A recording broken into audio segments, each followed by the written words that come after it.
In this video, I show you how to fix TikTok keeps stopping or TikTok has stopped problem. For fixing this problem, first of all check that your TikTok app is updated or not. For checking this, go to Play Store, search for TikTok.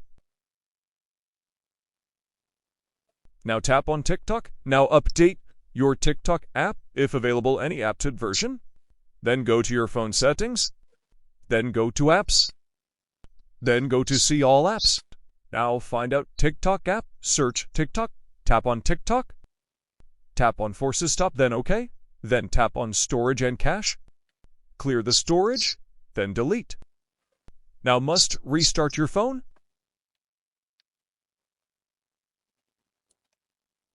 After restart your phone, now open TikTok app.